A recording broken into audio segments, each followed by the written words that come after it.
I wish I was a mole in the ground. Sing it again. Oh, I wish I was a mole in the ground. Oh, you sing great. If I was a mole in the ground, I'd root that mountain down. And I wish I was a mole in the ground.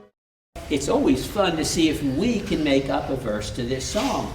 All you need is an animal and a place that that animal is. Maybe what it does. Who's got an idea for an animal? Okay? A lion. Ooh. How about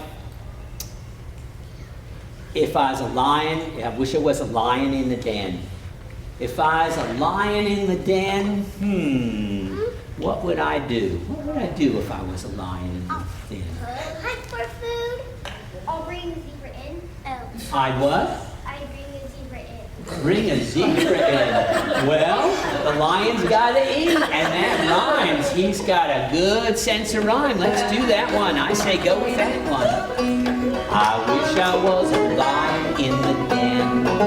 Oh, I wish I was a lion in the den. If I was a lion in the den, I'd bring a zebra in. And I wish I was a lion in the den. Let's try one more. Anybody else got a...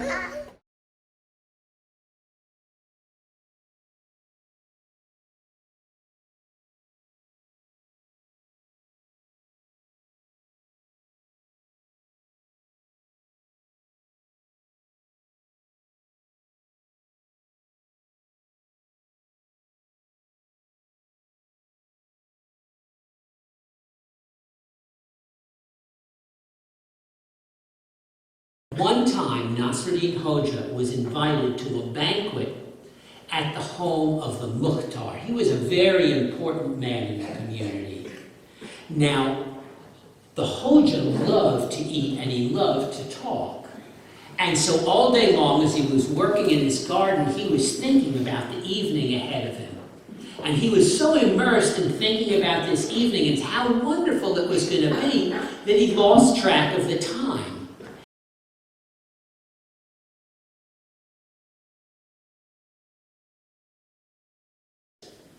And when he walked into the banquet, even though he was sure that the Mukhtar recognized him, the Mukhtar didn't pay him any attention. In fact, nobody did. And they seated him at the end of a long table in the back of the hall. And when the food finally came down to his end of the table, there was nothing left. And so there was the Hoja sitting there, hungry after a long day in the garden, and hurt, because you know, the Mukhtar was his friend as well as an important man in the village, and the Hoja, as I told you, was considered a very wise man. There he was in the corner. Well, after a while, the Hoja stood up and he walked out of the banquet hall and he went home.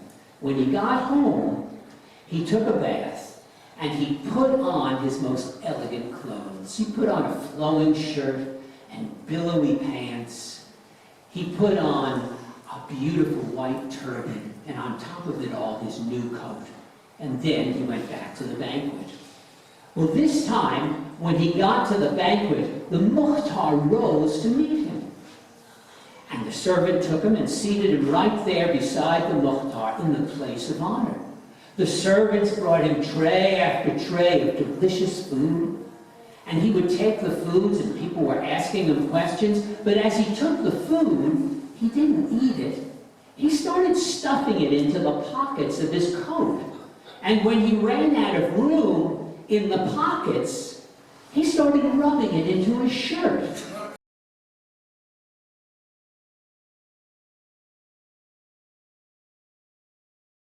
You see, when I came here earlier dressed in my work clothes, you barely acknowledged me, and you seated me in a corner, way back in the corner of the hall, where there was no food left for me, and really no one to talk to. When I came back dressed in these elegant clothes, you treated me as the guest of honor.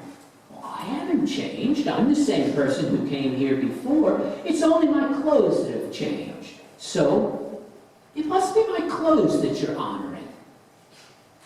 Out of respect, I'm feeding them first. Eat my clothes, he said. You You are the guest of honor. And with that, he stood up and he left the hall.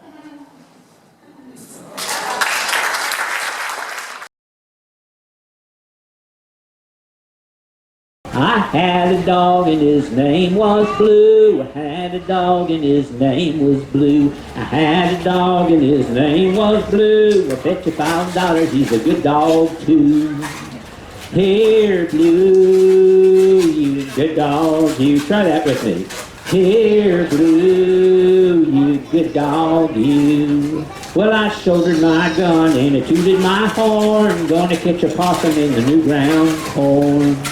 Old Blue barked and I went to see. He'd cornered a possum in a cinnamon tree. Here, Blue, you good dog, you. Here, Blue, you good dog, you. Well, now, old Daniel Boone had a dog named Blue, and he was a good sniffer. He could stick his nose down on the ground here in Cary, and he could smell a raccoon over in Asheville. Well, one day, they were running across a field of tall grass, and old Blue, he was leaping high so he could see where he was going. And one time, he leapt up way up high into the air, and when he came down, there was an old sawmill blade hidden there in the grass. He came down right on that sawmill blade, cut him right in two. Front end slid off from the back end just like that. But Daniel Boone was always prepared. He had a little baggie in his pocket with super glue in it. He took some out, he slapped some on the front end, he slapped some on the back end, and then he held them together. Count with me to 5. 1, 2, 3, 4, 5. Blue was all back together again. He barely missed a heartbeat. He blinked his eyes a couple of times. Whoop, whoop. He barked. He was ready to go. Well, he was almost ready to go. You see, there was one small mistake that Daniel made. He was in such a hurry to get them back together again that, well, you tell me if you know what he did that kind of caused the problem. He put him to, what did he do? He put his tail on upside down. Oh my God, you're thinking that poor hunting dog, aren't you? That's what you're thinking, aren't you? Go ahead and admit it. You're thinking, that dog ain't gonna hunt no more possum, aren't you? Say that, that dog ain't gonna hunt no more possum. Well, you're wrong. Because you see, old Blue, he was a clever dog, and he was very, very perseverant. He learned to run on his front legs. He just watched old Daniel and he copied him. He'd run alongside old Daniel, but he had one advantage. When his front legs got tired, why, he'd just flip over and on his back legs. That's the story.